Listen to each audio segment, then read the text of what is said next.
Hello Amigos, welcome back to my YouTube channel indices India.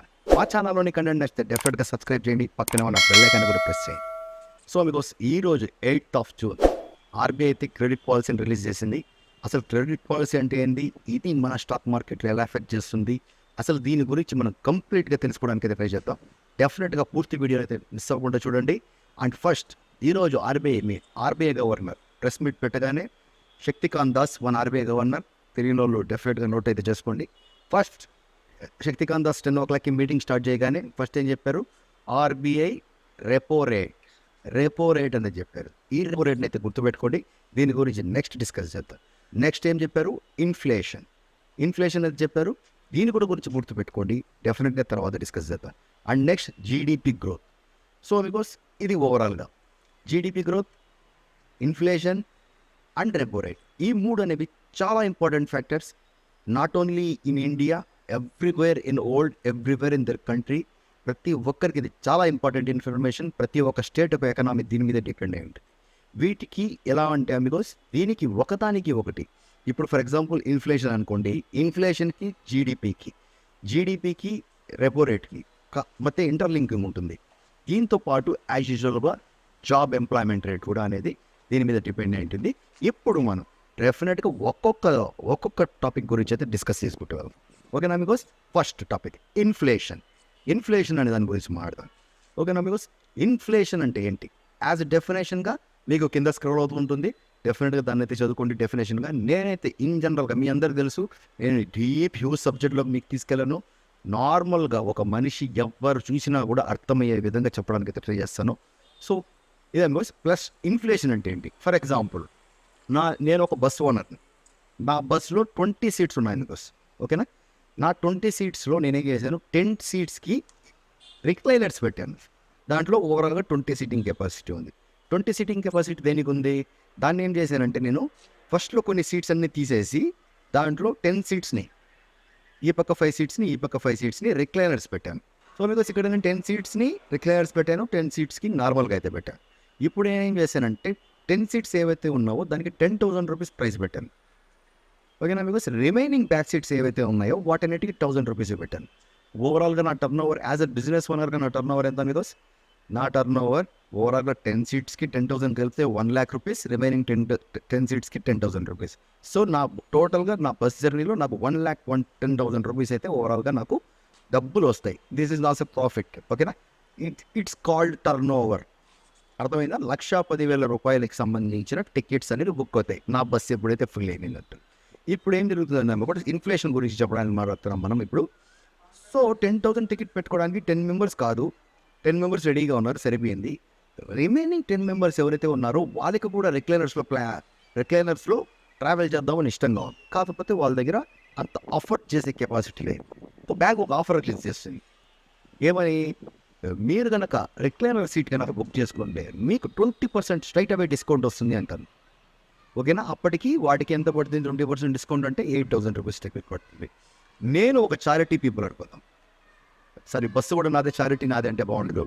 So some X people అనేది charity అనే వ్యక్తి, నీకు one time ట్రావెల్గా నువ్వు ఆ రిక్లైనర్లో ట్రావెల్ చేద్దాం అనుకుంటే నీకు నేను రిమైనింగ్ 20% డిస్కౌంట్ పోను, రిమైనింగ్ 7,000 రూపీస్ నేను నీకు ఇస్తాను.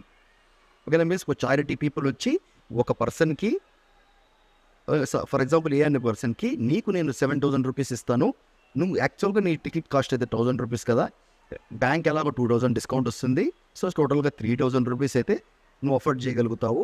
రిమైనింగ్ 7,000 రూపీస్ అయితే నేను నీకు పే చేస్తాను అని చెప్పేసి ఒక charity people, some X people వచ్చి ఏ అనే వ్యక్తికి చెప్పాడు. ఇక్కడ ఏం జరుగుతుందేమో బాగా ఆలోచించండి. ఇప్పుడు ఈ ఏ అనే పర్సన్కి కొనుగోలు శక్తి పెరిగింది. I'm right? ఇప్పుడు ఏ అనే వ్యక్తి ఆ సీట్ని అఫోర్డ్ చేయగలడు. బేసిక్లీ ఈజ్ నాట్ అఫోర్డ్ చేయలేడు, కానీ ఇప్పుడు అఫోర్డ్ చేయగలగాడు. ఎందుకంటే ఆ డిస్కౌంట్స్ సమ్ చారిటీ వల్ల సమ్ ఇన్ఫ్లో అవ్వడం వల్ల ఇప్పుడు డెఫినెట్గా అతను సీట్ క్యాలిక్యులేట్ చేయగలడు. ఇక్కడ ఏం జరుగుతుంది, డెఫినెట్లీ కాంపిటీషన్ ఉండేది 10 seats. డెఫినెట్గా ఇక్కడ కాంపిటీషన్ అనేది వస్తుంది. కాంపిటీషన్ వచ్చినప్పుడు ఏం జరుగుతుంది, ఈ 10,000 ఉండే టికెట్ 10,100 చేస్తారు. అంటే ఈ ఒక సీట్ ఉండేది కాదు, సీట్స్ ఫాస్ట్గా టైంని బట్టి ఫిల్ అయ్యేటప్పటికి దాని కాస్ట్ అనేది ఇంక్రీజ్ చేసుకుంటూ పోరు. ఫర్ ఎగ్జాంపుల్ దీనికి పర్ఫెక్ట్ ఎగ్జాంపుల్ చెప్పుకోవాలంటే ఫ్లైట్స్లో బిజినెస్ క్లాస్, ఎకానమీ క్లాస్ రెండు ఉంటాయి.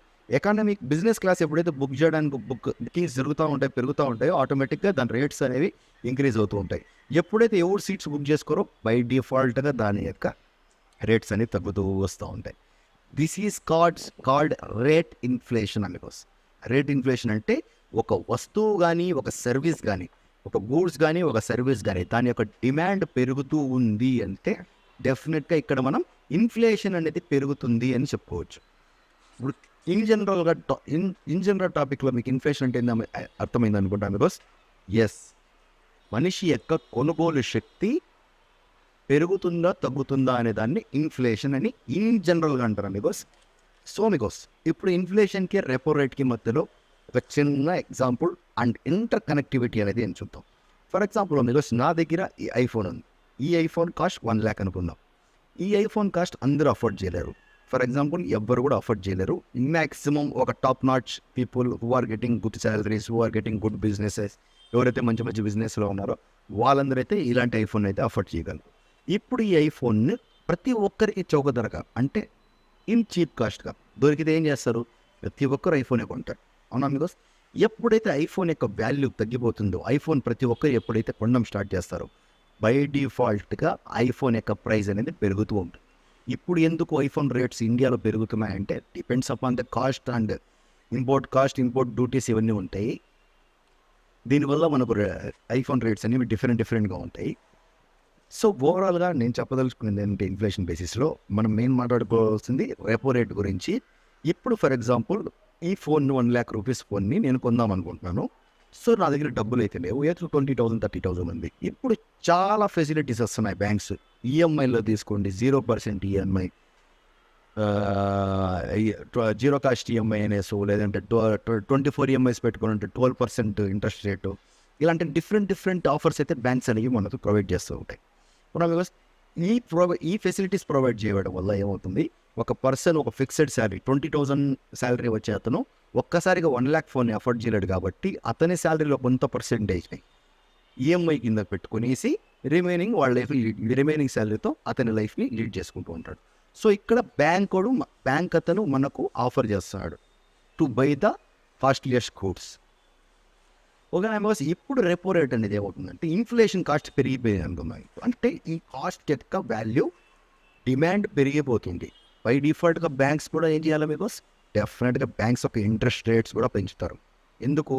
రే బాబు, ఇంట్రెస్ట్ రేట్ పెరిగిపోయింది, నేను ₹1,00,000 ఫోన్కి 1.5 లక్ష కట్టాల్సి వస్తుంది, నేను తీసుకుంటా, ఈ ఫోన్ అవసరం లేదు నాకు అనుకుంటా. Yes, I mean right. ఆ విధంగా ఎప్పుడైతే ఈ ప్రోడక్ట్ యొక్క డిమాండ్ తగ్గిపోతుందో బై డిఫాల్ట్గా no cost EMI, 0% EMI, 10% instant discount, different banks అనేవి ఆఫర్స్ ప్రొవైడ్ చేస్తుంటాయి మనకు. ఇప్పుడు క్లారిటీ వచ్చిందనుకుంటాను, కానీ మీకు పూర్తి క్లారిటీ అయితే ఉండదు. కాకపోతే పూర్తి క్లారిటీ కోసం నెక్స్ట్ వీడియో వరకు అయితే వెయిట్ చేయండి. ఇంకా డెఫినెట్గా ఇంకా క్లియర్గా మీకు టోటల్ జీడిపి అండ్ కంప్లీట్గా ఎలా ఉంటుందో, దీని కంప్లీట్ యొక్క రేషియో ఒకదానికొకటి ఎలా ఇంటర్ లైక్ ఉంటుందో ఇన్ డీటెయిల్గా అయితే మీకు తెలియజేస్తాం. This is all the video. Thank you very much.